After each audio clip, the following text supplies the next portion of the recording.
Buenas noches a todos y todas los que se encuentren conectados a través de las redes sociales del Archivo General de la Nación. Les damos la bienvenida y transmitimos el saludo cordial del doctor Jorge Ortiz Sotelo, jefe institucional del AGN, quien nos acompaña en esta transmisión. Mi nombre es Rebeca de la Cruz y soy colaboradora de la Dirección de Archivo Histórico. Esta noche tenemos una nueva sesión del ciclo de conferencias Conociendo el Patrimonio Documental Archivístico del País. En esta oportunidad, la mesa está dedicada a conocer los archivos y colecciones de destacados fotógrafos peruanos. Y para ello nos acompaña Natalia Ulloa del Centro de la Imagen, Ángel Colunge, jefe del Archivo Fotográfico de la Facultad de Ciencias y Artes de la Comunicación de la PUC, y Roberto y Oscar Chambi de la Asociación Martín Chambi, quienes expondrán sobre sus trabajos y proyectos realizados con los archivos y colecciones de los fotógrafos peruanos que ellos nos presentarán. Recordamos al público que podrán realizar sus preguntas a través de los comentarios de esta transmisión, los cuales serán trasladadas a los expositores al final de la sesión. Antes de iniciar, deseo hacer una breve presentación. Si me permiten compartir pantalla, por favor. Sobre un área que el Archivo General de la Nación, a través de la Dirección de Archivo Histórico, tiene a cargo. Se trata del archivo audiovisual y fotográfico. Esta área es una sección creada para ocuparse de documentos sobre soportes no tradicionales que provienen de entidades del Estado o también donaciones particulares y de la propia memoria institucional generada a través de los eventos, proyectos y ceremonias que el Archivo General de la Nación realiza. Con el ánimo de garantizar su conservación, preservación y puesta en valor, actualmente este ambiente se encuentra en un proceso de verificación y actualización de inventarios. Entre los diversos soportes audiovisuales tenemos cintas de audio, videos, Matic y VHS, que en su mayoría ya han sido digitalizados y prontamente se pondrán en servicio a través de plataformas digitales. Además, contamos con un significativo grupo de colecciones fotográficas, de los que enunciaré las que ya se encuentran en servicio y pueden ser consultados a través de nuestras salas. Entre ellas tenemos la colección Jorge Beyle Lembeck. Esta colección está compuesta por la familia, fotografías de la familia Beyle Lembeck, de la que formó parte Jorge Beyle Lembeck, quien fuera un diplomático de carrera peruano. Esta colección ha llegado al Archivo General de la Nación a través de una donación. Y además de las imágenes que competen a la propia familia, podemos encontrar imágenes de paisajes y escenario limeño, como las iglesias de la ciudad. También encontramos la colección de Cinamos. En esta colección de fotografías, las imágenes provienen de la entidad estatal Cinamos, creada en 1971 durante el gobierno de Juan Velasco Alvarado. Las imágenes, como pueden visualizar en la tabla aquí adjunta, indican o presentan personajes, firmas de convenios, actividades de obras públicas, trabajos comunales, pasacalles, como los que se adjuntan en estas imágenes, en la que visualizamos en la pantalla al lado izquierdo a un pequeño portando una bandera, encabezando un desfile durante un pasacalle por el Día de la Dignidad Nacional en Tacna. También contamos con la colección de fotografías de la Prefectura de Maynas, correspondiente al periodo de 1970 a 1973. En ella se muestran actos de la alcaldía de Maynas durante aquel periodo. Aquí les coloco un ejemplo de la develación de una placa conmemorativa por el 50 aniversario de la fundación del primer jardín de infancia en nuestro país. También tenemos una colección de fotografías del Archivo Agrario. Esta colección de fotografías forma parte del conjunto documental que fuera transferido al Archivo General de la Nación en 1985. Se compone por imágenes de la Sociedad Nacional Agraria, de las diversas haciendas como Casa Grande, de los hermanos Aspíllaga, y por escenarios de trabajo y de maquinarias que fueran usadas durante el proceso agrario. También tenemos diapositivas de las ciudades al interior del país y otras a nivel nacional e internacional. Algunas postales y los negativos de nuestra propia colección institucional. Las fotografías del Archivo General de la Nación que se conservan son en este tipo de formato, conocido comúnmente como jumbo. Son imágenes a blanco y negro y también tenemos a color. Ellas varían desde el año 1981 hasta el año 2006. La imagen que aquí les presento muestra a doña Vicenta Cortés, la archivera española, en una de sus visitas a nuestra entidad. Sin más preámbulo, les comento que prontamente estaremos compartiendo mayores detalles sobre nuestro acervo fotográfico y audiovisual, con el ánimo de que pueda llegar a muchas más personas interesadas en los mismos. Sin más preámbulos, ya quiero presentar a nuestra primera invitada de esta noche. Ella es Natalia Ulloa, artista visual peruana, fotógrafa profesional, investigadora y conservadora del patrimonio fotográfico. Trabaja como directora del Archivo Histórico y es docente en la carrera profesional de fotografía en el Centro de la Imagen. En el 2016 se graduó de la carrera profesional de fotografía en dicha institución. Durante sus estudios allí comenzó su educación en conservación y luego la amplió participando en talleres internacionales. Ha llegado a participar como conferencista en múltiples ocasiones y esta noche la tenemos con nosotras para que se presente y nos comente de qué fotógrafos nos va a comentar hoy. Gracias, Natalia. Adelante. Hola Rebeca, muchas gracias. Muchas gracias al Archivo General de la Nación por esta invitación para compartir el trabajo que venimos haciendo en el Centro de la Imagen. Em, Voy a compartir mi pantalla. Vamos a poner, a ver si se ve bien. El día de hoy quería hablar un poco sobre los fotógrafos Rikio Sugano y el estudio Shirazaka y Elías del Águila que tenemos en el archivo histórico del Centro de la Imagen. Primero, antes de hablar de estos fotógrafos, quería contarles un poquito acerca del archivo histórico. El archivo histórico es parte de el área de innovación y cultura de la Escuela Centro de la Imagen, que es una escuela dedicada a la enseñanza de la fotografía y ahora de dirección de proyectos visuales desde el año 1999. Y en ese sentido, no siempre hubo un archivo histórico. De hecho fue en el año 2011 en que la colección Jan Mulder adquiere un gran acervo fotográfico que se creía que era, de hecho, parte del archivo Curret, que sabemos que el archivo Curret está en la Biblioteca Nacional de Perú, y se creía que esto era otra parte del archivo Curret, ¿no? Es como la segunda parte quizás de la que comprende más hacia el siglo XX.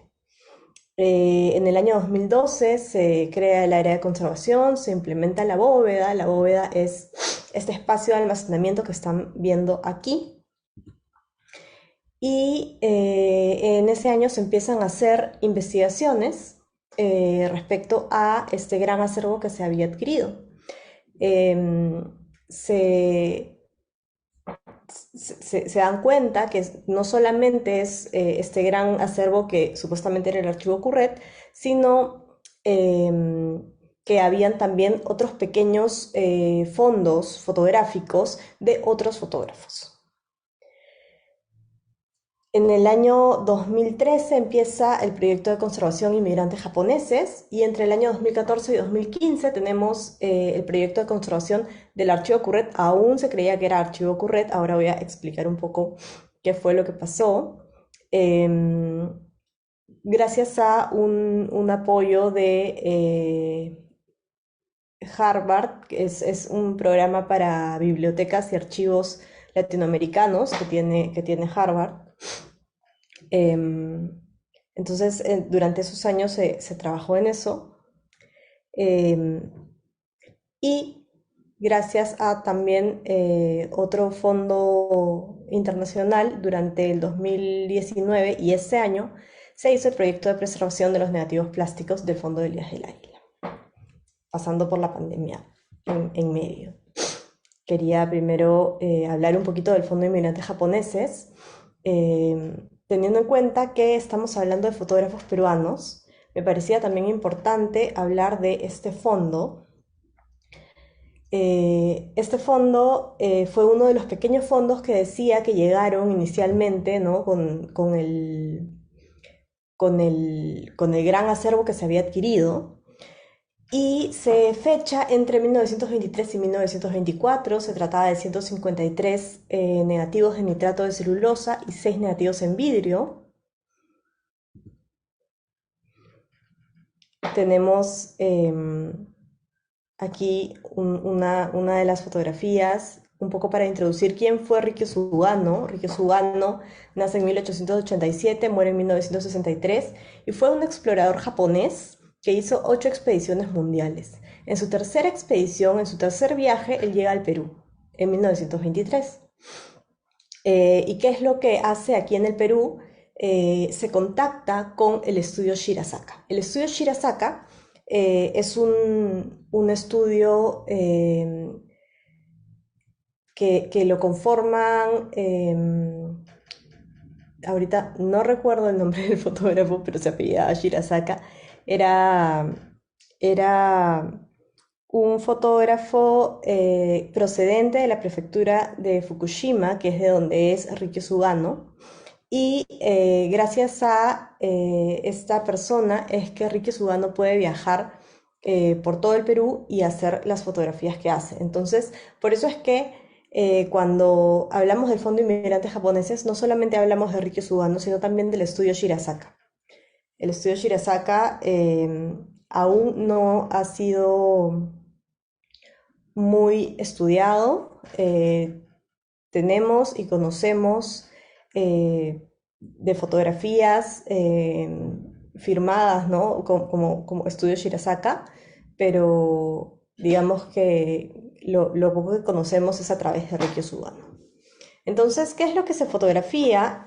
A la colonia de inmigrantes japoneses, especialmente a aquellos que venían de la prefectura de Fukushima, y también a todo el territorio peruano, y también a las costumbres y a las, digamos, tradiciones que teníamos aquí hace 100 años.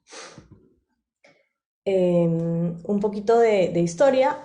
Es un poco lo que les he contado, ¿no? Sugano llega al Perú en 1923 en agosto y parte hacia Chile en 1924 en abril.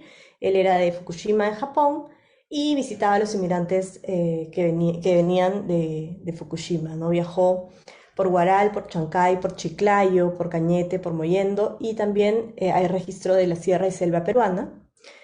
Y las fotos las toma él mismo y también con la colaboración de fotógrafos locales, como en este caso el estudio Shirasaka, ¿no? Ahora acá lo interesante es que Sugano dejaba los negativos en los países en los que visitaba. Por eso es que en el archivo histórico del Centro de la Imagen tenemos las fotografías de Sugano y del estudio Shirasaka, ¿no? Y a veces regalaba las postales con sus fotos, y eso hace que en todo el mundo, en todos los países, o por lo menos en la mayoría de países en los que ha estado, haya un pequeño fondo de Rikyo Sugano y el estudio correspondiente a ese país. Este antecedente de trabajar con película de nitrato me parece bastante interesante e importante de mencionar en este momento, porque teníamos un gran problema. La película de nitrato es altamente inestable. Estaba en este momento, en el 2016 más o menos, en una etapa de descomposición que estaba empezando a ser bastante complicada, como pueden ver. El estado de conservación era inaceptable, y entonces empezamos a trabajar con estos negativos. Pueden ver la coloración, por ejemplo, en la fotografía de la izquierda. Se hizo la digitalización, se hizo un proyecto en el que se planteaba que finalmente las fotografías fueran refrigeradas y finalmente logramos tener el primer fondo refrigerado de negativos plásticos en el Perú. Esto en el 2018. Estas son las fotografías del Fondo de Inmigrantes Japoneses. Acá podemos ver a la colonia japonesa en el Perú. Aquí es una charla que dio Ryo Sugano a la primaria del colegio japonés, que me parece que se llamaba Limaniko. Y como les decía, hay territorio. Eso, por ejemplo, son las Islas Macabí en La Libertad, al norte del Perú. Esto de aquí es un cementerio prehispánico eh, en Ica, en Nazca. Y también, como les decía, habían ciertas fotografías de costumbres, como por ejemplo las celebraciones por el Año Nuevo de 1924, cómo se decora el Congreso en Lima. Y por ejemplo, acá tenemos una fotografía de Augusto Leguía, el presidente en ese momento. Ahora les voy a contar un poquito sobre Elías del Águila y qué es lo que pasa que una vez que se empieza a investigar el supuesto archivo Curret, lo que se dan cuenta Jorge Villacorta y Cecilia Salgado, que en ese momento era directora del archivo, es que no correspondían las copias que se conocían de Curret con los negativos que teníamos en el archivo, ¿no? Tanto por portaplacas, por códigos, por los muebles, los fondos, no correspondían. Entonces se dan cuenta que estábamos tratando con un fotógrafo desconocido. Y este fotógrafo desconocido terminó siendo Elías del Águila. Entonces, acá empieza toda un trabajo por revalorizar el trabajo, las fotografías de Elías del Águila. Y el fondo de Elías del Águila, que ahora está en el Archivo Histórico del Centro de la Imagen, ya sabemos quién es Elías del Águila, más o menos data de 1901 hasta la década de 1940. Esto, por ejemplo, este último dato que les digo que data hasta 1940, más o menos, lo hemos sabido gracias a el último trabajo que hemos hecho este año. Tenemos 23.680 placas de vidrio en negativos y 7.660 negativos de nitrato y acetato de celulosa. Elías del Águila es este señor. Nació en 1875, murió en 1953. Él fue discípulo de Manuel Moral. Manuel Moral fue un fotógrafo portugués que vino al Perú, bastante importante. Manuel Moral inicialmente tenía un estudio en la calle Mantas, en Lima, pero luego se traslada para hacer justamente competencia al estudio Curret. Entonces le traspasa el estudio a Elías del Águila y Elías del Águila por fin puede tener su estudio llamado Elías del Águila y compañía. Aquí podemos conocer un poco más de Elías del Águila, según lo que cuenta y lo que investiga Carlo Trivelli, exdirector cultural del Centro de la Imagen. Él nació en Tarapoto en 1875, fue hijo de Ignacio del Águila y Andrea Pérez, discípulo, colaborador y amigo cercano de Manuel Moral. Y en 1903, cuando Moral abre su estudio en la calle de Mercaderes, del Águila va a asumir la dirección del estudio que Moral había tenido en los números 23 y 25 de la calle Mantas, ¿no? Y del Águila va a colaborar con las revistas Prisma, con Ilustración Peruana, con Lulú, con Figuritas, con Sudamérica y Mundial. Sus fotografías también van a ilustrar el libro de Centurión Herrera, El Perú y las colonias extranjeras, y va a fallecer en Lima en 1953. Sus restos yacen en el cementerio Presbítero Maestro y, como les contaba, su acervo fotográfico está resguardado en el Fondo Elías del Águila del Archivo Histórico del Centro de la Imagen. Él es Elías del Águila, ese es un autorretrato. Lo que me gusta mucho de, de ver estos autorretratos es cómo eh, va creciendo y envejeciendo también como fotógrafo, ¿no? Podemos ver, hemos visto ya, él es Elías del Águila, de hecho, lo que ven en el rostro es retoque, es un retoque que él hacía, que bueno, el día de hoy se ve de esta manera, y de hecho estamos viendo como al revés, ¿no? Acá era mayor, acá no tanto, y acá era más joven, ¿no? Y tenía bigote. Como les había contado, la Universidad Harvard tenía un proyecto llamado PLALA. PLALA es por Programa para Bibliotecas y Archivos Latinoamericanos. Y gracias a este proyecto que lidera Cecilia Salgado, es que se pueden investigar 1000 placas de vidrio que son elegidas por Jorge Villacorta como curador.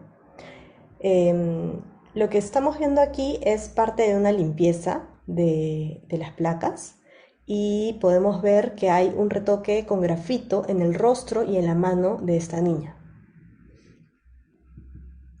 Finalmente se guardan de esta manera y terminan así. Y lo interesante es que gracias a esto y gracias a esta curaduría que hace Jorge Villacorta, él empieza a identificar apellidos y nombres bastante importantes para la historia del Perú del siglo XX, como un pequeño Fernando Belaúnde Terry, como la actriz Piedad Gutiérrez, en toda una sesión en 1918 con esta fotografía muy contestataria, muy interesante para una actriz, para una mujer en ese año, en esos años, a Dora Mayer, que no solamente la retrata en esta fecha, sino también la retrata en otros momentos. Eh, Dora Mayer, que de hecho es bien curioso porque hay otras fotografías en las que Elías de la Isla apunta Dora Mayer de Zulen, no solamente Dora Mayer. Eh, por ejemplo, Ricardo Malachowski en 1919, más o menos, y cerca a 1929, con 10 años de diferencia, Malachowski llega al Perú poco tiempo antes de la primera fotografía que le toma Elías del Águila. Entonces hay toda una manera de cómo se va construyendo la historia y cómo podemos ir construyendo la historia de esta clase media limeña, media alta limeña, que va a fotografiarse al estudio de Elías del Águila, ¿no? Y también tenemos personajes que no son personajes reconocidos, pero que hacen parte de este imaginario de la clase media limeña de inicios del siglo XX, ¿no?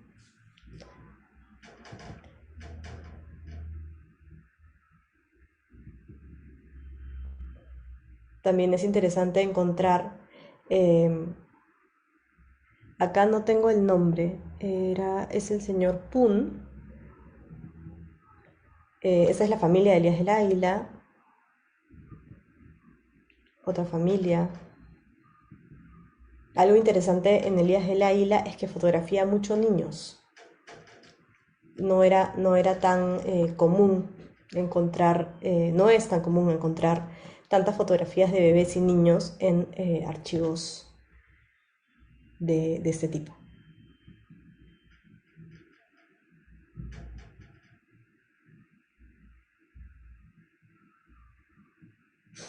Y finalmente esto termina en una exposición y en la publicación del libro Redescubriendo Elías del Águila, el cual lo escribe Carlo Trivelli junto con Cecilia Salgado y Patricia González.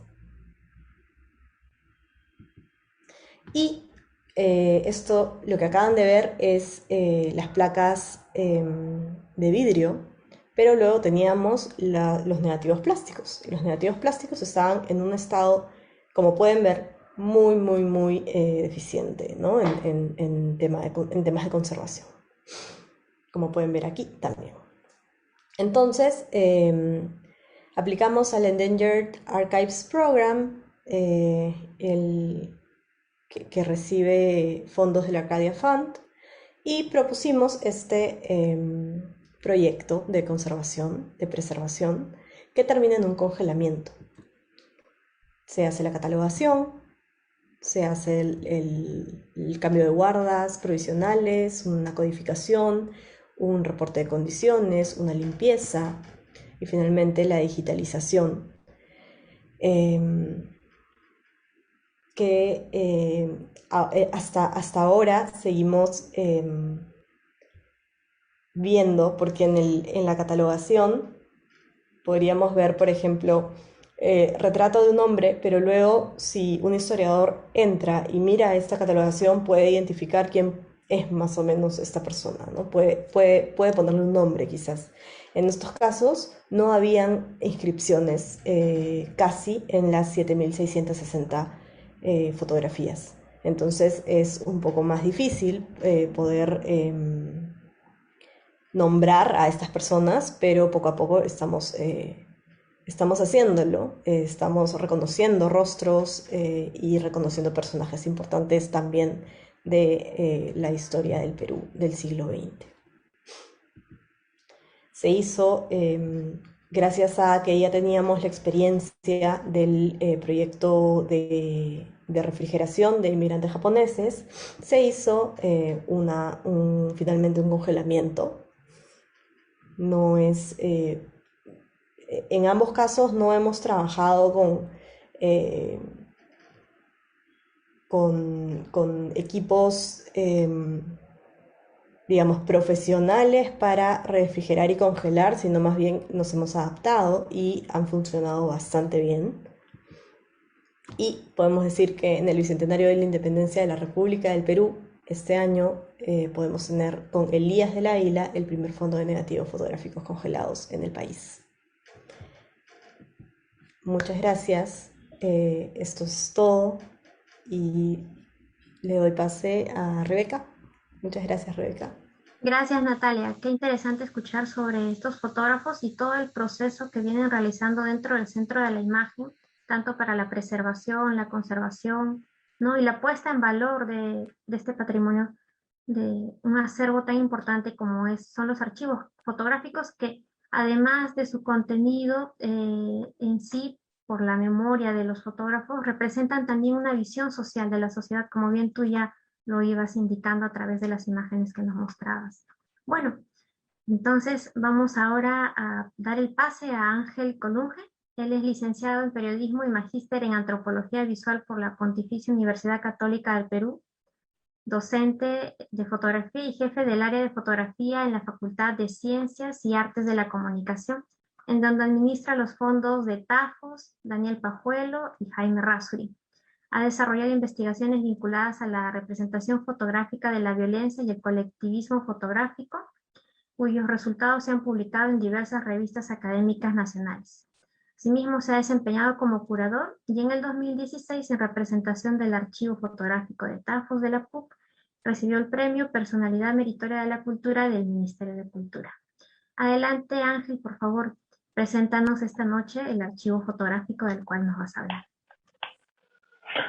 Buenas noches a todos y a todas. Muchas gracias a Rebeca y al Archivo General de la Nación por la invitación. Yo voy a compartir pantalla y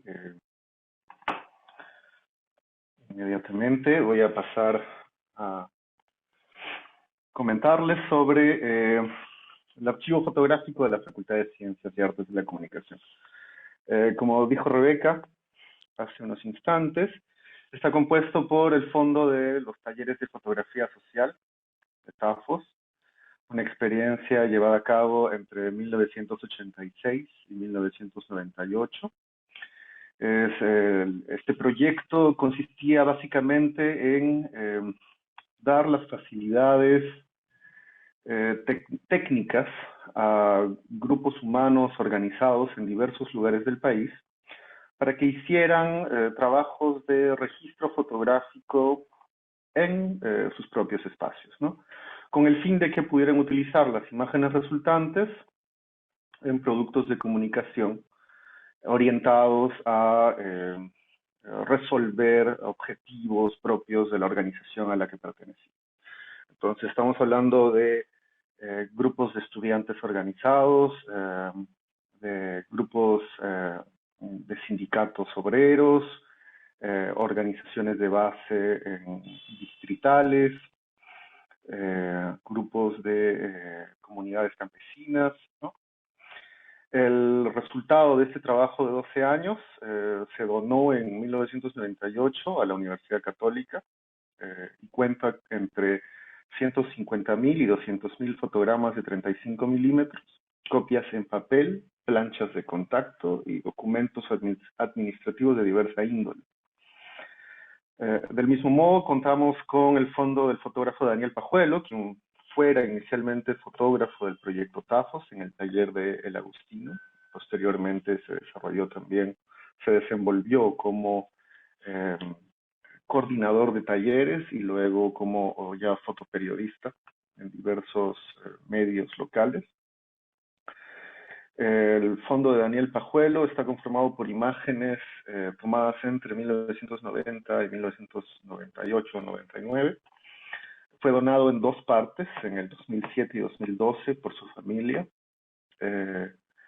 Son casi 9.000 fotogramas de 35 milímetros y cuadernos de bitácora. Y también contamos con el fondo del fotógrafo Jaime Razzuri, el fondo analógico del fotógrafo Jaime Razzuri, que recoge imágenes de los periodos de 1984 al 2004. Donado en el 2010, cuenta con alrededor de 39.000 fotogramas de película 35 milímetros blanco y negro, color y película reversible también. Todos estos fondos se mantienen bajo las medidas de conservación o el estándar de conservación para el tipo de material que contiene. Y desde el año 2016 se ha iniciado un nuevo proceso de digitalización de estos, como mencioné, varios miles de imágenes, ¿no? Sin embargo, el foco de esta presentación tiene que ver con hacer el énfasis en cuáles son las actividades de difusión que nosotros llevamos a cabo. Sobre todo porque el abordaje al archivo como fenómeno ha pasado por una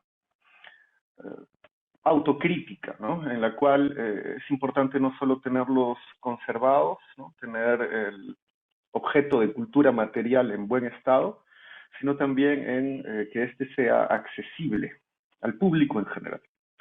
Entonces, para ello hemos desarrollado desde el 2016 una estrategia de comunicación que se enfoca en las plataformas de redes sociales, sobre todo en Facebook e Instagram. ¿Y qué significa hacer esto? Significa resignificar estas imágenes, que son imágenes de un pasado reciente, ¿no? De finales del siglo XX, como he mencionado. Resignificar estas imágenes en la contemporaneidad. Esto nos permite a nosotros hacer más accesibles los fondos, ¿no? Que no estén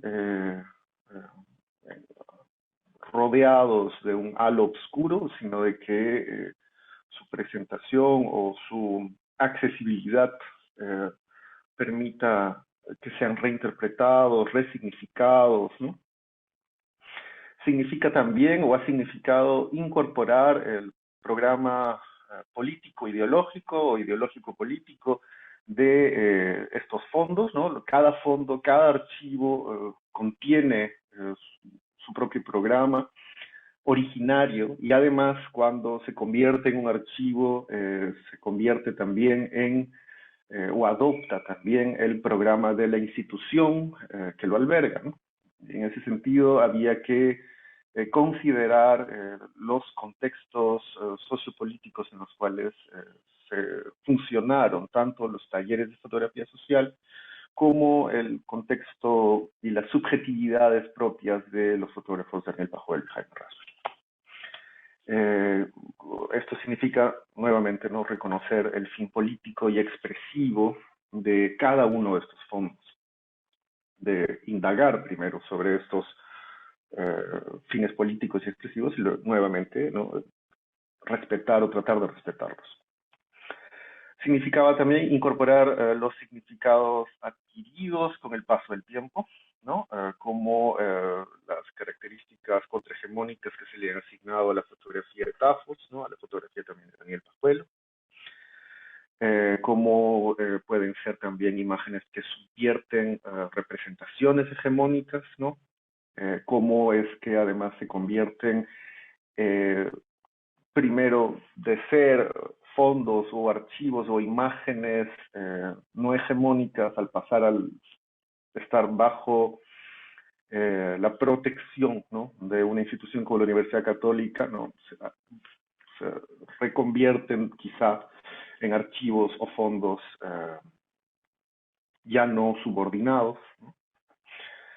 Y implica también, o ha implicado también, investigar alrededor de estas imágenes, alrededor de estos programas y alrededor de estos contextos. En el Facebook, ¿no?, que es el principal, o el perfil del Facebook, que es uno de nuestros principales canales de comunicación, o con los cuales tenemos contacto con las personas y desde el cual damos acceso a las imágenes, hemos implementado ahí diversos tipos de experiencias, que es como lo tratamos de llamar, ¿no?, a partir de las posibilidades que ofrece la plataforma. Por un lado tenemos galerías curadas en Facebook, que es algo que empezamos a hacer desde el 2018, ¿no? Por ejemplo, coincidiendo con el Mundial de Fútbol y con el regreso de Perú al Mundial, sacamos una galería que se llamó Tafos Fútbol Club y que reunía imágenes de distintos talleres de Tafos, ¿no?, vinculadas al fútbol. Después hicimos una galería que se llamó Tafos detrás de cámara y que ponía la atención en los y las fotógrafas de Tafos. También hicimos una galería que se llamó Tafos para el calor, que coincidía con el verano y con las imágenes más distendidas y relajadas, vinculadas al entretenimiento. Y luego, coincidiendo con una protesta de jubilados en la Universidad Católica, hicimos una galería que se llamó Tafos Protesta. Son imágenes de la movilización social en los años 80 y los años 90. Estas galerías nos permitían incorporar contenido transversal a todos los talleres, nos permitía incorporar testimonios de los fotógrafos y las fotógrafas, en la medida en que tenemos entre nuestros contactos de Facebook a varios ex miembros de Tafos, ¿no?, también nos permitía fortalecer vínculos con estos participantes. Y en la medida en que tratábamos de que estas galerías coincidan con algún tipo de contexto local, ¿no?, regional, también nos permitían recontextualizar las imágenes y verlas con esa lupa del paso del tiempo. También hemos trabajado ya desde la pandemia. Bueno, la pandemia, el estado de emergencia nos ha impedido tener acceso a nuestro archivo, salvo el personal mínimo requerido para la conservación del material. Entonces abordamos las tareas de difusión desde otro ángulo y empezamos a trabajar algo que se llaman videos testimoniales, en los cuales cedemos parte de la enunciación a quien produjo las imágenes, ¿no? Y nosotros nos encargamos de la edición de los videos, ¿no? Les voy a mostrar un ejemplo que es este video testimonial de Jaime Rasuri. Esta es una experiencia que tiene que está influenciada obviamente por este programa que se llama Contacts, una idea de William Klein. Les voy a mostrar.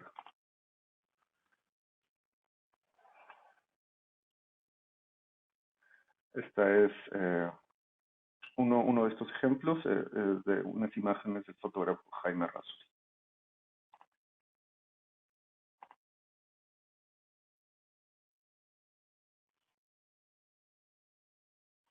Hoja de contacto CLI 26, también perteneciente a la serie Lima Calle o Lima Callejera.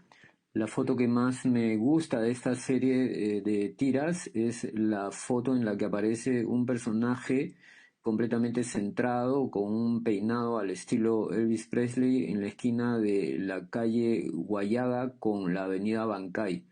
Es la última tira de toda la hoja de contactos. Es una foto que la hice de una manera muy poco común para mí. Fue simplemente un solo disparo en el cual sorprendo de alguna manera al personaje. Tal vez él frunce el ceño de pronto tratando de entender qué es lo que está pasando, pero para mí lo que pasa es que él tiene todo un look, toda una apariencia interesante en el medio del contexto de la ciudad cholificada, de la ciudad guachafa y cholificada, sin que el término guachafo sea peyorativo en este asunto, ¿no? Ese es un ejemplo de... perdón. Okay. Es un ejemplo de estos videos testimoniales que estamos trabajando ahora. También tenemos el Instagram, y en el Instagram en realidad estamos enfocados en el archivo Tafos, ¿no? Nos ha permitido acercarnos a una comunidad que está vinculada a la imagen fotográfica y en donde hay presencia también de otras instituciones vinculadas a la imagen fotográfica. Nos permite, bueno, por las características de la plataforma, colocar imágenes individuales o que estén relacionadas entre ellas en un solo post, ¿no? El público es principalmente, o la audiencia es principalmente nacional, aunque también hay audiencia de otros países, ¿no?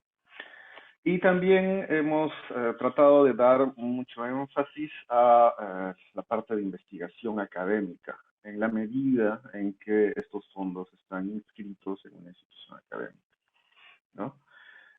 Para ello estamos fomentando el reconocimiento de los archivos fotográficos como recursos, pero también que complementan investigaciones académicas, pero también el archivo fotográfico como ejes centrales de la investigación. En función de ello, hemos postulado y ganado en 2 oportunidades los concursos anuales de proyectos de investigación de la universidad, que han tenido como resultado, en un caso, la investigación sobre las fotografías del taller de San Marcos y la edición de un libro que esperamos vea la luz, un fotolibro que vea la luz en un corto tiempo, un libro que se llama Resistencia. Ha implicado la investigación también problematizar desde el archivo, ¿no? Y en función de eso asumir un rol como investigadores. Y esto significa para nosotros también darnos cuenta que los archivos en general en el país necesitan no solamente un tipo de profesional, sino equipos multidisciplinarios, ¿no? No solamente necesitamos con suma urgencia mucha gente especializada en conservación, fotógrafos, fotógrafas, sino también necesitamos antropólogos visuales, sociólogos, filósofos, filósofas, comunicadores, comunicadoras. Necesitamos que muchos profesionales se sumen a los archivos y de esa manera poder ser capaces de utilizar todo su potencial. Eso sería toda mi presentación. Muchas gracias. Gracias, Ángel. Qué interesante ver la forma como ustedes han aproximado a las redes sociales para difundir sus colecciones. Y también me quedo con esto que resaltas, ¿no? De la importancia del trabajo interdisciplinar también dentro de los archivos fotográficos. Gracias. Bueno, vamos a pasar ahora a presentar a Roberto y Oscar Cham. Roberto es presidente de la Asociación Martín Chambi. Él es ingeniero de minas y consultor en proyectos de planificación de empresas. Mientras que Oscar es sociólogo, fotógrafo, especializado en la diversidad étnica y cultural del Perú. Actualmente se desempeña como corresponsal en la revista japonesa Latina LTO y es coautor dentro de la declaratoria de la obra de Martín Chambi como Patrimonio Cultural de la Nación Peruana en el año 2019. Adelante, Roberto y Oscar. Buenas noches con todos. En nombre de la Asociación Martín Chambi, saludamos a todo el público presente. Agradecemos al Archivo General de la Nación por esta oportunidad de mostrar nuestras actividades sobre la colección fotográfica de Martín Chambi. Personalmente agradecemos a Rebeca por la coordinación y a Miguel Jesús Martínez por organización y como director del Archivo Histórico. Bien, vamos a hacer una pequeña introducción. Posteriormente pasaré a la presentación a Oscar Chambi sobre la gestación de la asociación, sus fines, sus pequeños logros hasta el momento. La asociación se gestó en el 2019, ¿no? Somos 17 miembros, todos herederos de Martín Chambi. Aquí tenemos a Martín, su esposa Manuela y sus 6 hijos. En esta asociación está la hija menor, Mary Chambi, las nueras de Víctor y de Manuel, y los nietos de 4 de los hijos de Manuel, ¿no? Nuestros objetivos son principalmente la salvaguardia de la obra de Martín Chambi, la gestión del archivo, ¿no? Elaborar proyectos sobre la obra de Martín, promover investigaciones. Tenemos esos objetivos y algunos logros que hemos obtenido desde el año 2019, como fue, por ejemplo, la declaratoria de Patrimonio Cultural a la obra de Martín Chambi, casualmente que se dio hace poco, se ha cumplido 2 años de esta declaratoria. Esa es una foto de la ceremonia el 5 de noviembre del 2019. También hemos hecho un convenio marco con la Biblioteca Nacional de Perú para asistencia técnica, el cual sigue vigente y nos está sirviendo muchísimo en nuestras actividades.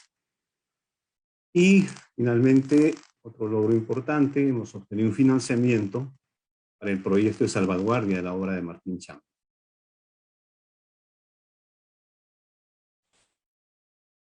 A continuación, voy a pasar a la presentación de Oscar Chambi, también miembro fundador de la asociación y director del archivo. Buenas noches, muchas gracias, Roberto. Y muchas gracias en especial al Archivo General de la Nación. Es para nosotros muy importante esta participación para dar a conocer la labor que venimos haciendo como asociación cultural sin fines de lucro. Voy a compartir pantalla con ustedes. Permítanme, por favor. Ahora sí. Muy bien. ¿Se está viendo la pantalla? Sí, muy bien. Perfecto. Conforme. Muy bien. Efectivamente, como dice Roberto, nos hemos constituido como asociación en base a la salvaguardia del legado de la obra de Martín Chambi, ¿no? Y justo de eso quería conversarles en esta exposición que he titulado Archivo y Patrimonio. Martín Chambi, Archivo y Patrimonio. Y pienso brevemente tocar estos tres puntos, ¿no? En principio, siempre dar una información genérica, aunque muchos ya conocen, sobre quién es Martín Chambi y un poquito definir con más detalle qué ha hecho la asociación, sobre todo en la labor de gestión del patrimonio, que ha tenido una labor importante, sobre todo en estos últimos meses, ¿no? En segundo lugar, la obra de Martín Chambi como patrimonio cultural de la nación. Aquí contar un poco mis experiencias y hacer un pequeño balance sobre este importante acontecimiento para los peruanos y para nosotros también, como familia. Y por último, definir, contar, mostrar en qué consiste el proyecto de rescate y salvaguardia de la colección Martín Chambi, que es el que ganó el concurso del embajador de los Estados Unidos. Estas tres cosas trataré de hacerlas en un lapso de más o menos entre 15 y 20 minutos. Sobre Martín Chambi se conoce muchísimo. Justo el año pasado Google sacó una serie de iconografías, de dibujos, recordando los 129 años del nacimiento de Martín Chambi, que ya viene, es el 5 de noviembre. Y eso pues nos dice en esta sociedad tan tecnologizada y tan voraz por consumir imágenes, que esta obra está presente en todo el mundo, ¿no?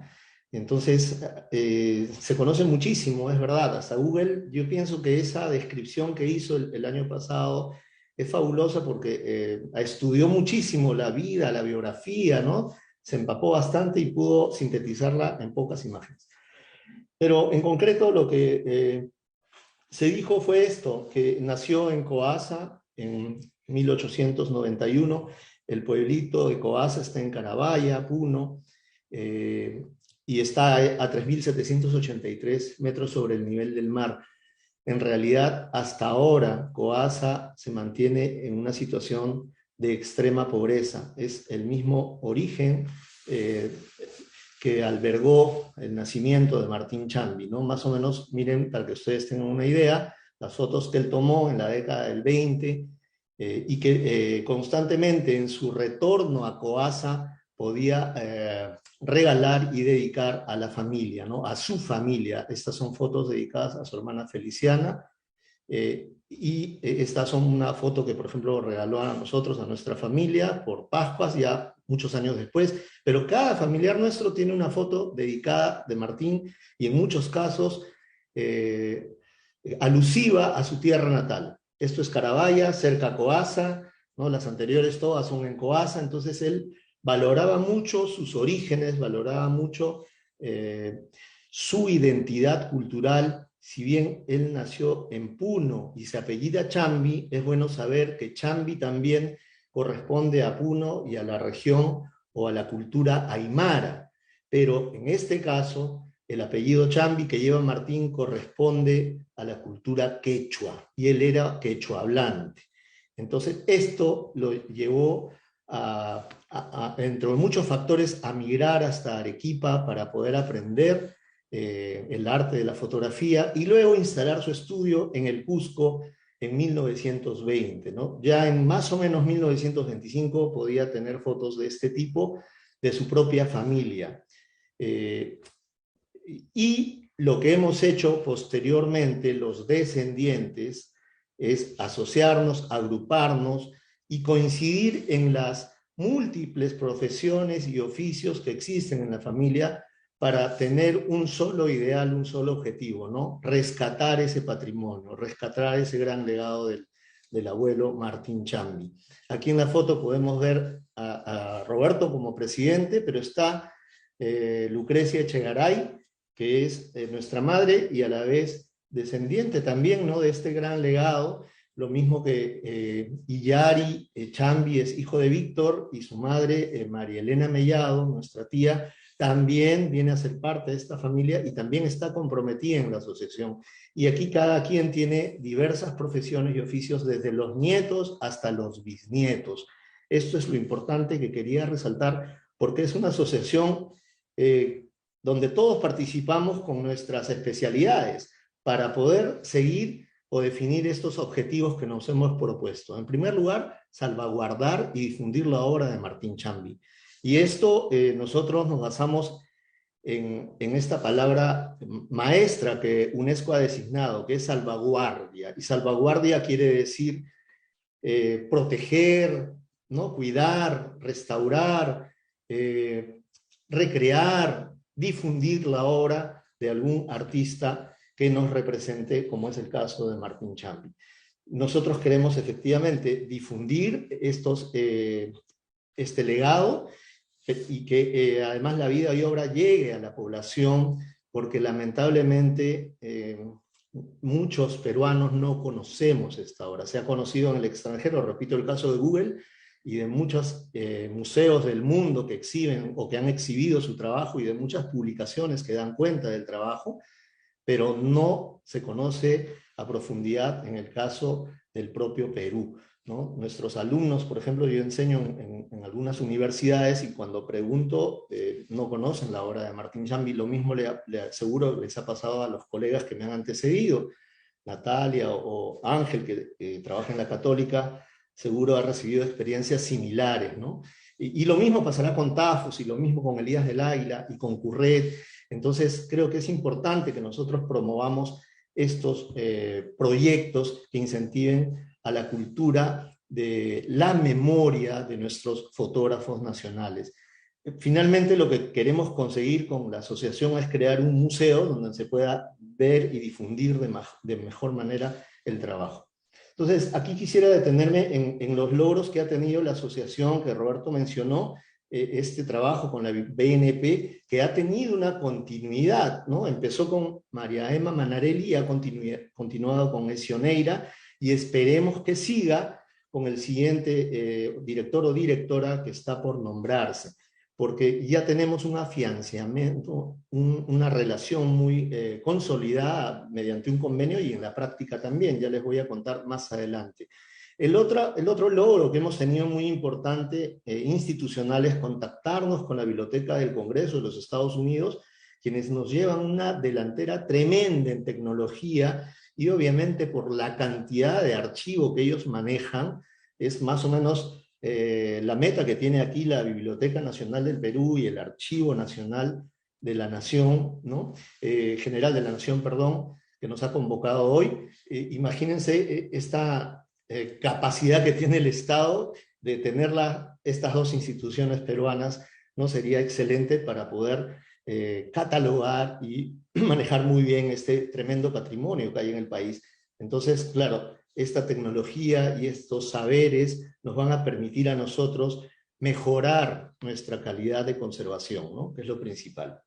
Bien, el segundo punto les decía que era ya la obra declarada como patrimonio. Esto fue un logro que se consiguió mediante resolución viceministerial el año 2019, con fecha 21 de octubre, pero la ceremonia de declaración fue el 5 de noviembre, justamente en el aniversario de su nacimiento. Hay antecedentes, en particular el hecho de ser sociólogo y después de llevar una maestría en gestión del patrimonio cultural, hizo que confluyéramos en esfuerzos para plantear la realización de un expediente. Y la experiencia previa que particularmente yo tenía era haber trabajado en el Museo de Zaña, que estaba liderado por Luis Roca, quien había ya planteado un expediente para que el checo, este instrumento que ven acá, esta calabaza, sea declarada también Patrimonio Cultural de la Nación. O sea, el uso de ese instrumento que se había perdido en esta comunidad al norte del país que se llama Saña, sea declarada Patrimonio Cultural de la Nación, y se consiguió. Yo contribuí en parte de la investigación, en la elaboración del registro fotográfico, y bueno, el museo viene haciendo una gran labor al respecto, porque incluso se consiguió que Saña sea declarada sitio de la memoria de la esclavitud y del patrimonio cultural afrodescendiente. Son dos logros en los que he tenido el honor de participar modestamente, digamos, liderado por el maestro Roca, para que esto llegue a buen fin, ¿no? Y se pueda conseguir. Y con esa experiencia se armó el expediente junto con el arqueólogo José Bastante, que actualmente dirige el Parque Nacional de Machu Picchu. Y armamos este expediente, se presentó al Ministerio de Cultura y fue aceptado. Eso quiere decir que en realidad hay que tener una labor muy delicada para poder organizar un expediente de repente cualquier otro maestro que así lo amerite. Ese es el mensaje que nosotros queremos dejar como asociación, que podríamos hacer que otros maestros de la fotografía se difunda su trabajo y su legado, y también se declare la obra como patrimonio cultural de la nación, ¿no? Yo quisiera concluir esta etapa en estos puntos: que el expediente permitió, bajo la modalidad de obra de grandes maestros y sabios y creadores del Perú, ¿no?, que se declare la primer obra del primer fotógrafo en el Perú. O sea, tenemos el primer fotógrafo. Y esto es un logro que amerita que se siga, que vengan otros fotógrafos más. ¿Por qué no la obra del maestro Shirazaka, Tei Shirazaka, que pertenece a la colectividad peruano-japonesa? ¿Por qué no Sugano? ¿Por qué no Elías del Águila? ¿Por qué no tantos otros fotógrafos que de repente ameriten? Es una idea y la dejo, digamos, la planteo en la mesa para que tenga consecuencia más adelante, ¿no? Luego, a lo que conlleva esto, y me parece lo más importante, la asociación ha contribuido a que la memoria colectiva, mediante estos logros, que propicia el área de patrimonio cultural inmaterial del Ministerio de Cultura, que dirige Soledad Mujica, y que me parece muy importante porque propicia que nosotros estemos en constante trabajo, en constante refrescamiento de la memoria colectiva del Perú. No solo con este caso del fotógrafo, sino de distintos artistas, de distintas manifestaciones culturales, que las tenemos en una cantidad tremenda y en una labor muy importante para el país. Propicia también a que se realicen otras gestiones culturales, ¿no? El hecho de haber ganado el concurso parte de esto, porque si no hay un reconocimiento de la nación, es más difícil que una entidad fuera del Perú reconozca el valor de una obra de algún fotógrafo o artista nacional.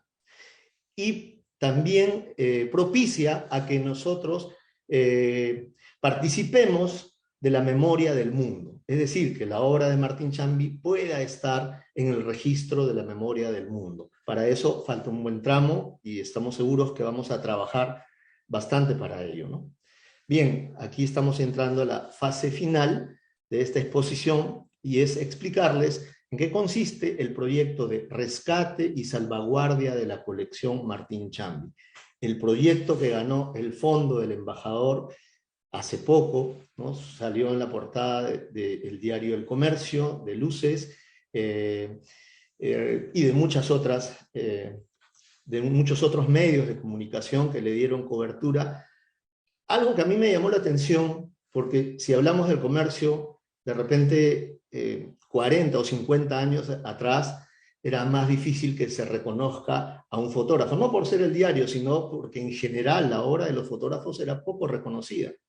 Entonces, en los medios de comunicación a las justas les ponían el nombre, si es que se lo ponían, de crédito, de derecho de autor al fotógrafo, ¿no? Por lo tanto, es ya muy importante que cuando fue patrimonio cultural y cuando se declaró este premio, ¿no?, que da el fondo del embajador de los Estados Unidos, generalmente a obras de corte arqueológico.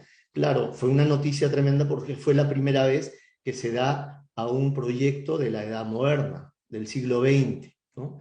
Y bueno, esto tuvo la visita, esto ocasionó la visita de la embajadora al archivo donde está Martín Chambi, o sea, fueron también a visitar, a inspeccionar también, a ver de qué se trataba en vivo y en directo, y se les hizo una exposición de qué es lo que teníamos, ¿no? Y de cómo está el archivo, porque no es tan fácil, hay que también presentar varios documentos, también un expediente, también informes, y el concurso es así. Nosotros ya veníamos un poco preparados porque estábamos preparando un plan, ¿no? En la asociación, que este plan base nos sirvió también para presentarnos a otras instituciones, para hacer el convenio con la Biblioteca Nacional del Perú, y claro, nos sirvió de sobremanera para presentarnos a este concurso, porque la asociación no tiene fondos económicos, todos ponemos de la nuestra. Y dicho sea de paso, quisiera aclarar aquí que este fondo, que es bastante cuantioso, de casi $500,000, nosotros los asociados, ninguno de los asociados va a recibir siquiera un solo dólar. Ese es un convenio clarísimo con el que todos estamos de acuerdo, porque lo que nos interesa no es en absoluto la parte económica, sino que se proteja, que se resguarde el archivo. Esta es la foto que de alguna manera nos daba un inicio para este proyecto, ¿no? Y el proyecto consiste en cosas muy puntuales, enmarcados en esta lógica de seguir con patrimonio cultural de la nación. Tenemos esta obligación, no solo moral, ¿no?, sino es una obligación que le compete también a cualquier peruano, de poder cuidar, preservar la obra. Entonces nos hemos propuesto salvaguardarla mediante estabilización de las placas, de los negativos, de la infraestructura del local, en hacer un gran catálogo que permita también la difusión y el acceso a la gran mayoría de personas que no conocen la obra. Son cerca de 40.000 negativos que tienen el archivo de Martín Chambi, o la colección fotográfica de Martín Chambi, trabajada más o menos entre 1920 y su obra principal, y 1950, y después entre los años 50 y casi 60 y tantos, hay una obra que es en menor producción, pero también es parte del archivo, ¿no? Entonces nosotros lo primero que hicimos fue hacer un inventario muy básico, muy elemental. Fue lindísima esta tarea porque nos organizamos, nietos y bisnietos, entramos al archivo, empezamos a identificar qué es lo que había, y a más o menos clasificar y contabilizar, ¿no? Y tuvimos acá el ambiente, ahí está, ustedes lo pueden ver. Tuvimos una situación muy emotiva de ver cada obra famosa, pero en su matriz, y por otro lado una situación muy interesante porque toda la familia estaba organizada para tratar de hacer este inventario, que fue en enero del 2019, ¿no? Entonces esto nos llevó a buscar la opinión de un experto o experta, que en este caso fue Maribel Chamorro,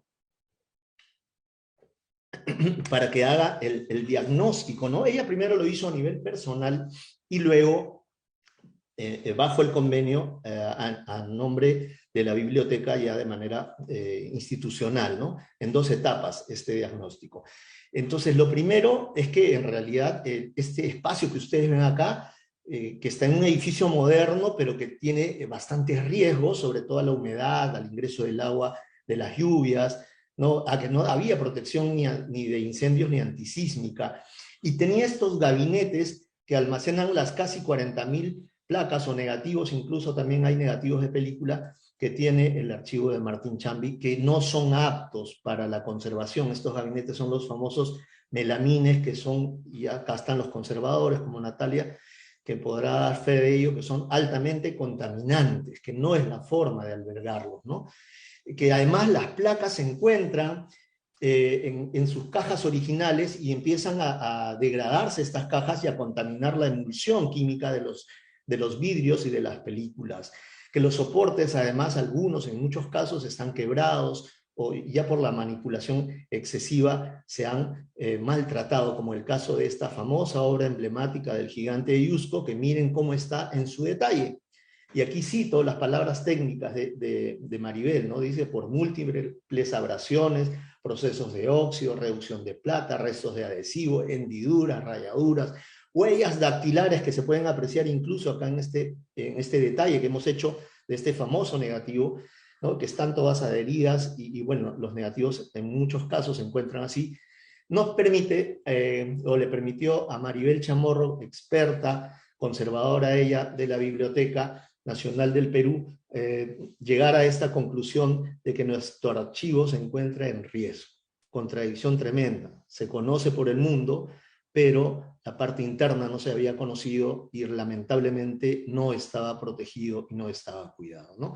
El archivo consta además no solo de placas de vidrio, sino de fotos originales. Aquí estamos mostrándole justo al comité de la Embajada de Estados Unidos una foto original que está en perfecto estado, pero hay muchas que no lo están así.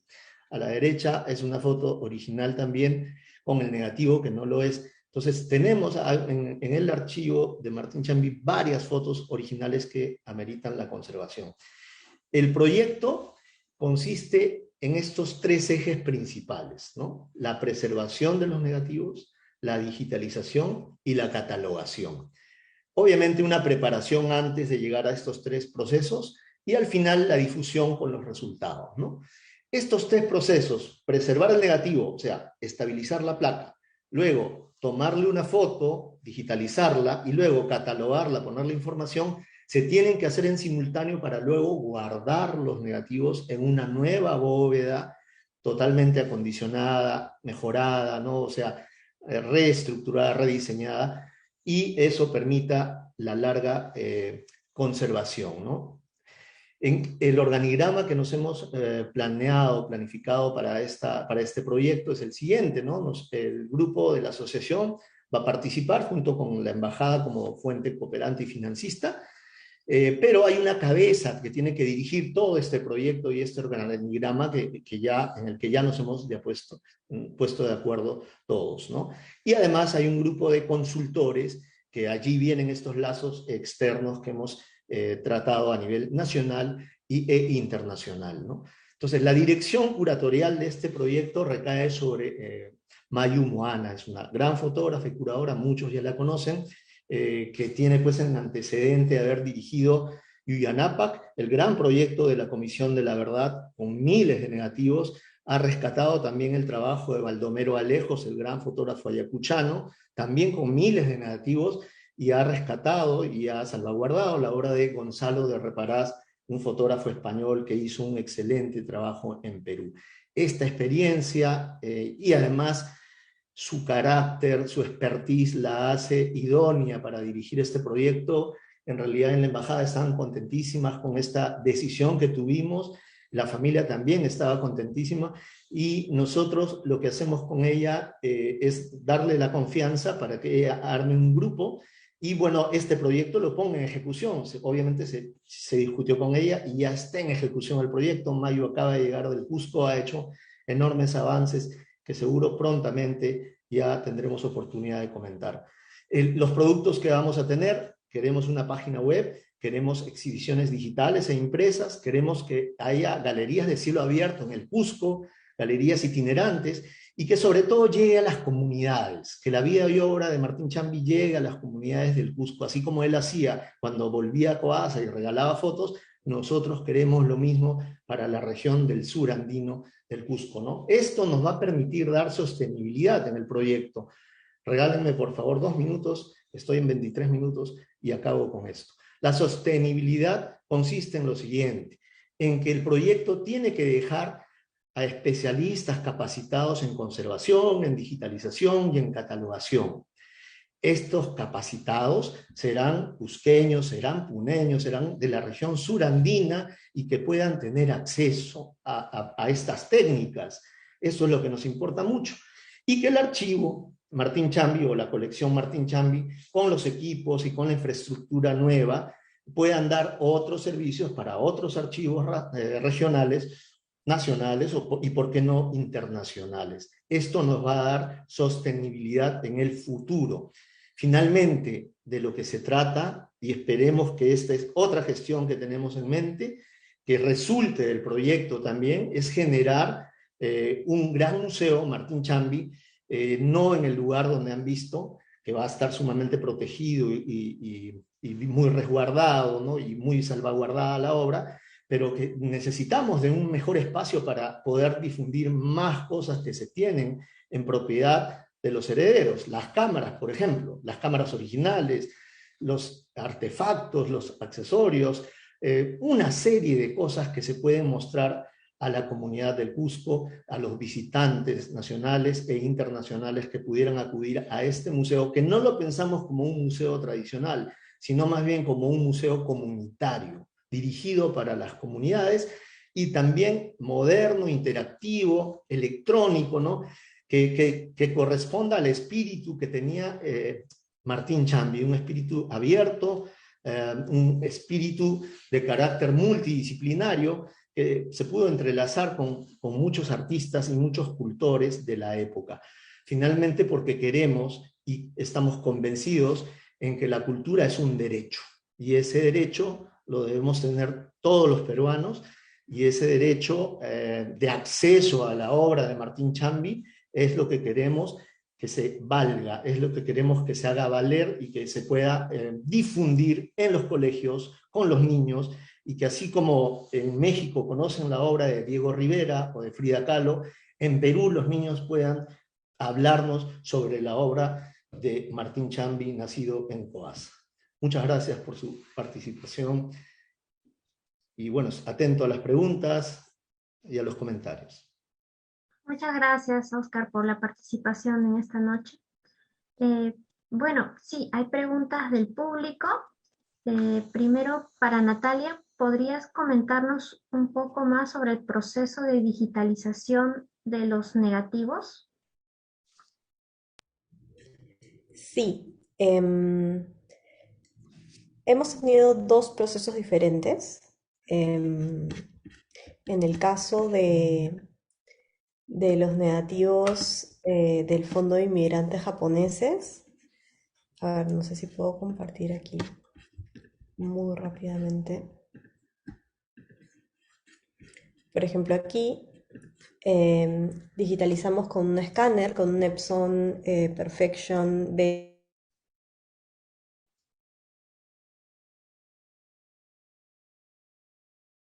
250 Pro, Silverfast, lo hizo hecho una persona especialista en digitalización.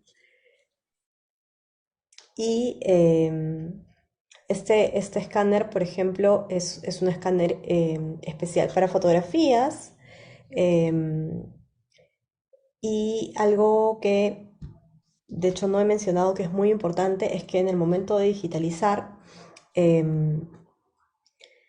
lo que intentamos hacer siempre es manipular una sola vez la fotografía y hacer digamos, un máster en digitalización, es decir, una imagen digital en la más alta calidad posible que nos pueda dar tanto nuestra máquina como el soporte fotográfico, ¿sí? Es decir, no interpolamos, no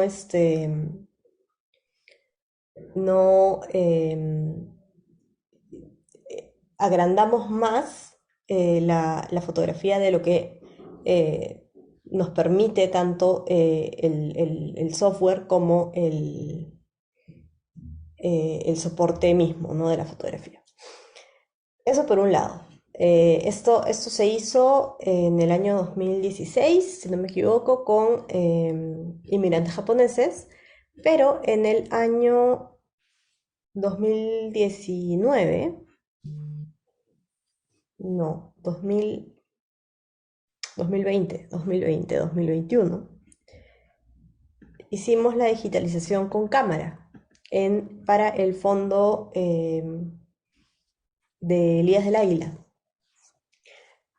En este caso, ¿por qué hicimos la digitalización con cámara?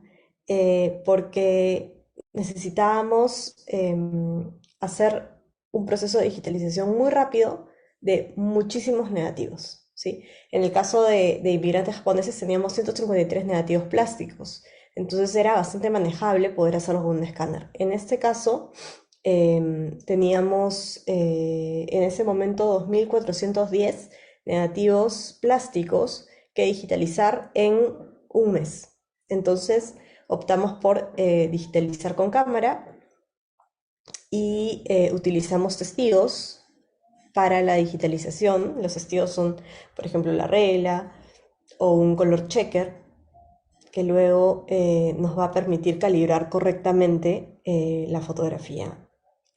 Nuevamente igual, al trabajar con cámara o al trabajar con escáner, en ambos casos se hace el máster en la más alta calidad posible. La cámara que utilizamos era de, no me acuerdo si 48 o 50 megapíxeles. Eh, entonces tenemos un RAW de muy alta calidad que luego podemos trabajar en Photoshop si es que necesitamos, podemos incluso quitar los testigos y hacer las, digamos, los retoques y todo lo que se necesite para, por ejemplo, una impresión o para compartir en web y crear diferentes copias de más baja calidad. No sé si respondo bien a la pregunta, pero eso es un poco el tema del proceso de digitalización en ambos proyectos, ¿no?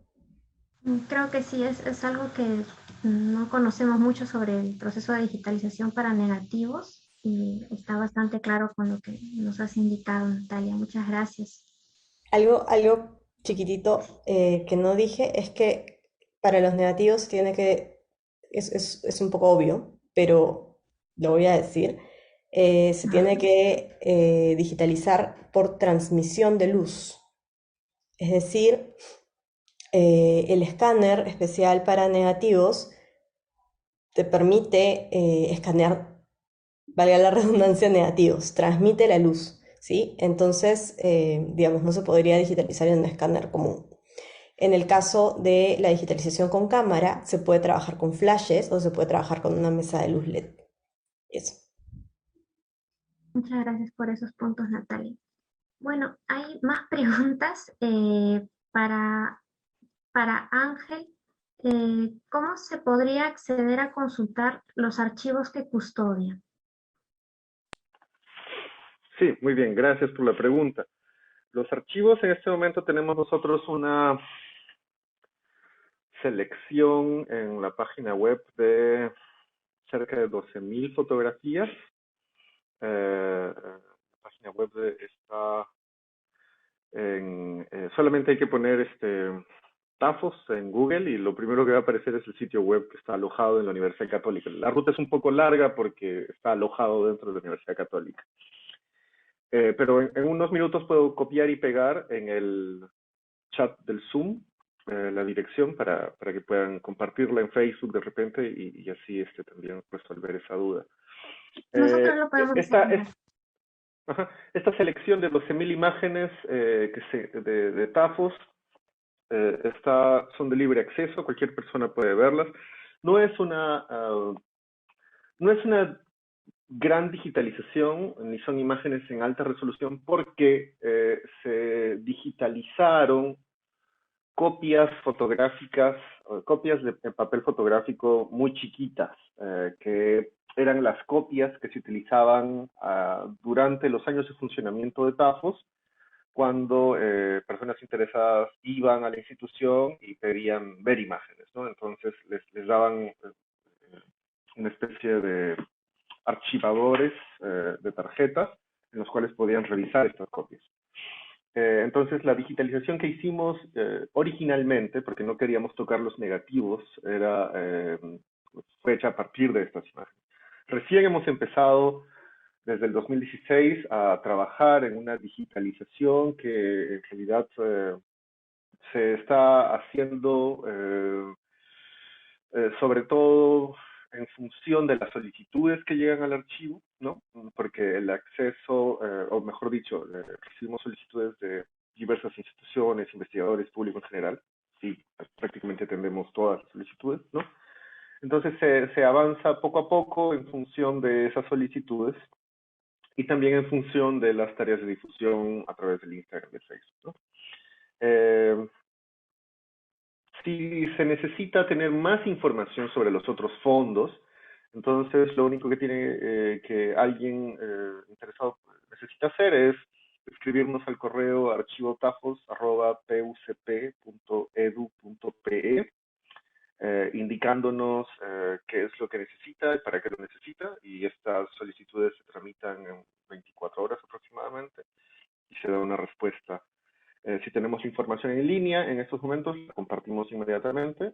De lo contrario, vemos la forma de atender la solicitud en el menor tiempo posible, ¿no? Porque debido a la pandemia, nuevamente lo repito, tenemos el personal mínimo que se dedica casi exclusivamente a las tareas de conservación de archivos.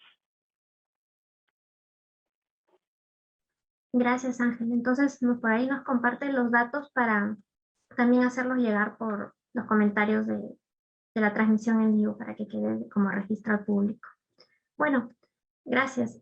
Sobre el caso de la Asociación Martín Chambi, tenemos varias preguntas. Las voy a indicar ahora. ¿Qué reflexión deja salvaguardar la memoria para este bicentenario en el caso de Martín Chambi? Y se han considerado integrar el proyecto sobre Martín Chambi y sus recursos dentro de del currículum de educación escolar en el Perú. Y bueno, podrían brevemente comentar sobre las dificultades o políticas administrativas que debieron enfrentar, que es también una consulta que nos dejan. No escuché la primera pregunta, por favor. Sí, ¿qué reflexión deja salvaguardar la memoria? Debe ser para la memoria, para este bicentenario, el caso de Martín Chambi. Bueno, algo de eso mencioné, me parece es trascendente que se empiece por rescatar la memoria de nuestros artistas peruanos. De esta manera, lo importante es que nosotros conozcamos nuestra historia, mantengamos presente nuestra historia y lo que ha ocurrido a través de los 40 o casi 50 años de trabajo que hizo Martín Chambi en la Sociedad del Sur Andino, este registro sistemático que hizo, nos permite ese conocimiento, nos permite tener en vigencia esta memoria y nos permite tener una múltiple visión de las diversas manifestaciones culturales que él registró. Esa es la importancia principal, que además es un ejemplo para, repito, para otros artistas y otros fotógrafos en el Perú. Y en la segunda pregunta era en relación la currícula incorporar el proyecto Chambi en la currícula educativa. Sí, eso está clarísimo, justamente como parte final de lo que va a significar este proyecto de rescate y salvaguardia de la obra de Martín Chambi, que está dirigiendo Mayu Moana, consiste en poder vincularnos con las comunidades y consiste en vincularnos con otras instituciones. Ya empezamos con la Biblioteca Nacional del Perú. Esperemos que esto continúe así, con la misma fuerza, con el mismo ímpetu que le puso María Emma Manarelli y Ezio Neira, y continuemos así para poder difundir a través de la biblioteca la obra, ¿no? En diversas formas. A través del Ministerio de Educación nos interesa de sobremanera, así es que ya hago el llamado y la convocatoria para que las autoridades del Ministerio de Educación se pongan en contacto con nosotros, y si no es así, nosotros nos pondremos también en contacto con ellos, porque sí es importante que esta obra se conozca en textos escolares, que llegue. Ya es patrimonio esta obra, y es un deber de nosotros hacerlas llegar a la población. Y no solo las instituciones estatales, hago la convocatoria a instituciones privadas.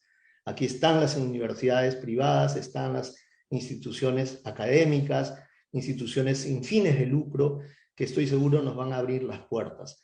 ¿Hemos tenido algunas trabas? En realidad no, la verdad es no, porque esta obra ha sido bien aceptada desde un comienzo. Y yo quiero más bien desmitificar. A veces uno dice, uy, no te metas con el Estado va a entorpecer, va a interrumpir todo, te van a quitar las cosas. No es así. Si uno trabaja bien, a conciencia, con mucha prolijidad, de repente un buen plan, un buen proyecto, un buen expediente, estoy seguro que las autoridades no les va a quedar de otra que aceptarlo. Así es que trabajemos con el Estado, aprovechemos que también es un derecho que nos corresponde a los peruanos. Listo, gracias. Muchísimas Yo gracias quería por añadir algo. compartir esa.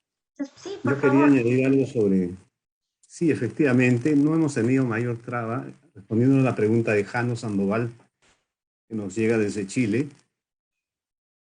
Nos ha ayudado mucho organizarnos, institucionalizarnos para gestionar la obra de un artista. Ese es un primer paso importantísimo que nos ha servido para llegar al Ministerio de Cultura y obtener la Declaratoria de Patrimonio Cultural de una manera bastante eficaz. Esto no ha demorado más de 4 meses, ¿no? Porque el proyecto ha sido bien preparado y además hemos tenido digamos, la concurrencia de profesionales ajenos a la familia, profesionales de instituciones públicas y privadas que han dado solidez a nuestro proyecto, ¿no? Eso quería complementar. Gracias. Muchas gracias, Roberto. Bueno, entonces vamos a agradecer a todos los saludos y preguntas que nos han hecho llegar desde distintas partes del Perú. También los saludos internacionales desde México, Chile y Bolivia. Damos las gracias a nuestros invitados por habernos acompañado esta noche y compartido sus experiencias tan enriquecedoras en el trabajo en archivos fotográficos y destacando la labor notable de fotógrafos peruanos. Sin más, doy por concluida la conferencia y transmito el agradecimiento del doctor Jorge Ortiz Otelo, invitando a nuestro público a seguir las actividades que el Archivo General de la Nación viene preparando y que difunde a través de sus redes sociales. Muchas gracias a todos.